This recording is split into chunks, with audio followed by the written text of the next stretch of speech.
खूनी संघर्ष में जो मुस्लिम कंट्रीज है आपस में ही लड़ मरेंगी? ये जो डिवीज़न है मुस्लिमों के बीच में, ये हज़रत मोहम्मद मुस्तफ़ा सल्लल्लाहु अलैहि वसल्लम जो है उनका जो इंतकाल बोलते हैं, मतलब उनका मरने के तुरंत ही शुरू हो गया था। शियाओं के जो गुरु थे हसन और हुसैन, यहाँ तक कि अली, इन लोगों को मारने वाला कोई भी बीजेपी, आरएसएस या कोई हिंदुत्ववादी ग्रुप नहीं था।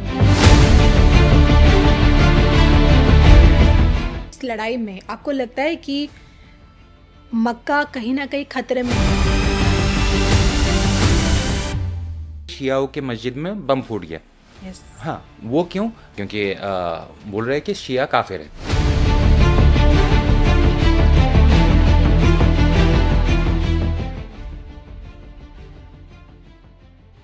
कि आपने अपनी ज़िंदगी के 21 साल वहाँ बिताए हैं, वहाँ पे आप पले बड़े हैं, वहाँ बहुत अच्छे से सऊदी अरब को समझते भी हैं।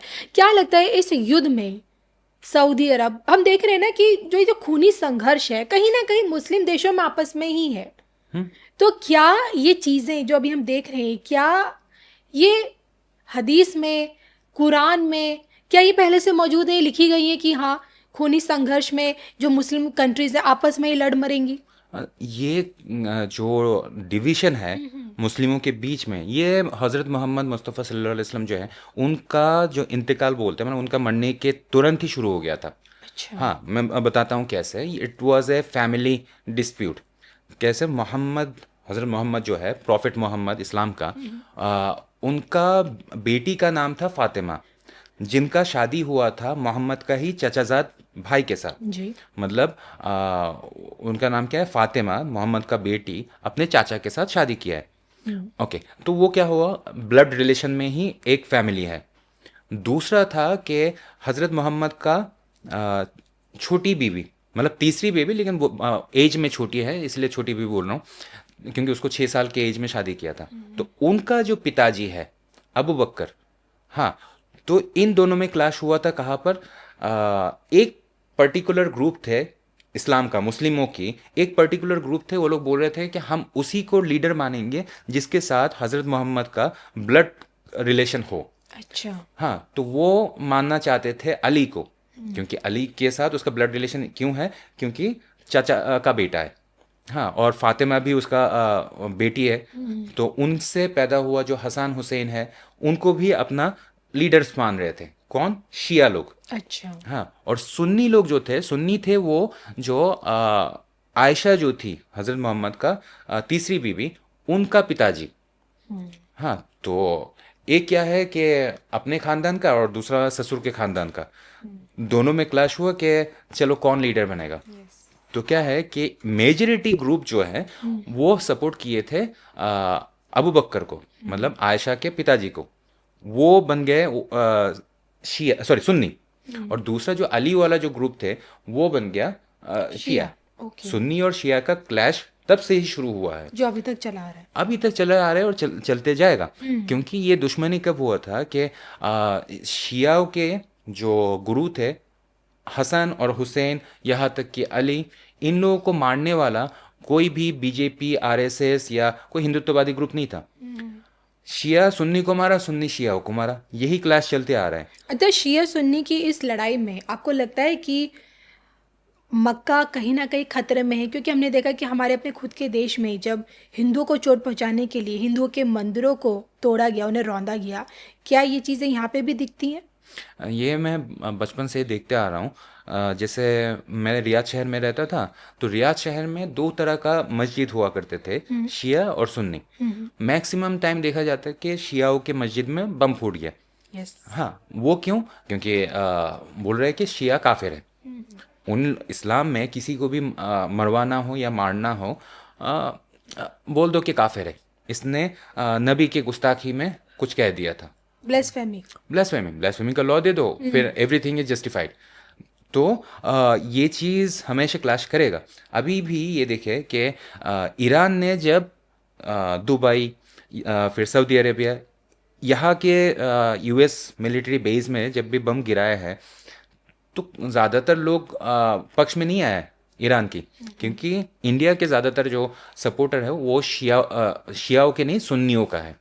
ओके। हाँ, सुन्नियों का है। और बाकी कंट्रीज जैसे सऊदी अरब हो गया, कुवैत हो गया, ये लोग क्यों अभी तक ईरान को सपोर्ट नहीं कर रहे? हम्म। क्योंकि ये लोग सुन्नी है, वो लोग शिया है। अच्छा। और शिया हारेगा, वो इसीलिए क्योंकि उनका सपोर्टर बहुत ही कम है। और सऊदी अरब, उसका मक्का मदीना अब सेफ है। अच्छा। वो सेफ इसीलिए होगा क्योंकि ये उनको 1938 में जो पेट्रोल ऑयल मिला था, क्रूड ऑयल जो मिला था, उसको निकालने से शुरू करके उसको फोर्ड गाड़ी में कैसे यूज़ किया जाता है, ये सारी चीज़ें सिखाने वाला यूएस मिलिट्री था। तो यूएस ने ऑलरेडी उनको पहले से ही अपना ओबिडिएंट बना के रखा है। अच्छा। जो जो कंट्री यूएस को फॉलो करते रहेंगे, उसके खिलाफ कुछ भी बात नहीं करेंगे और यूएस डॉलर को अपना करेंसी बना के रखेंगे, वो कंट्रीज कभी भी अटैक नहीं होंगे। इस समय पश्चिमी एशिया के हालत चिंताजनक है। बीते 2-3 हफ्तों में जयशंकर जी ने और हरदीप पुरी जी ने इस विषय पर सदन को जरूरी जानकारी दी है। अब इस संकट को 3 सप्ताह से ज्यादा हो रहा है।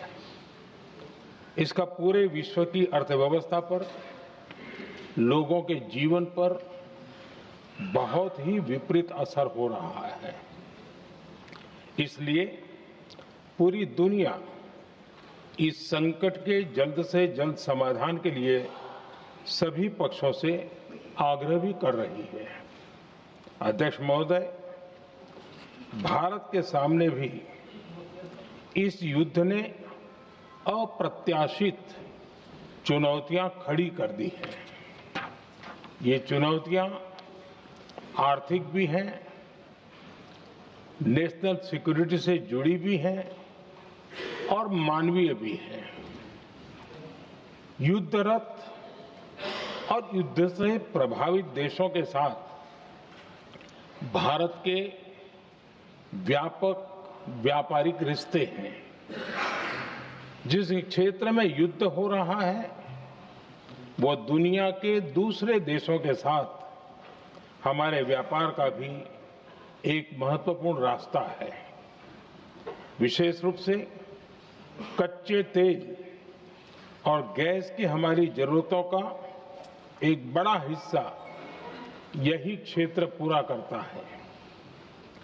हमारे लिए ये रीजन एक और कारण से भी अहम है। लगभग 1 करोड़ भारतीय खाड़ी देशों में रहते हैं और वहां काम करते हैं। वहां समंदर में जो कमर्शियल शिप चलते हैं, उनमें भारतीय क्रू मेंबर्स की संख्या भी बहुत अधिक है। ऐसे अलग अलग कारणों के चलते भारत की चिंताएं स्वाभाविक रूप से अधिक है। इसलिए ये आवश्यक है कि भारत की संसद से इस संकट को लेकर एक मत और एकजुट आवाज दुनिया में जाए।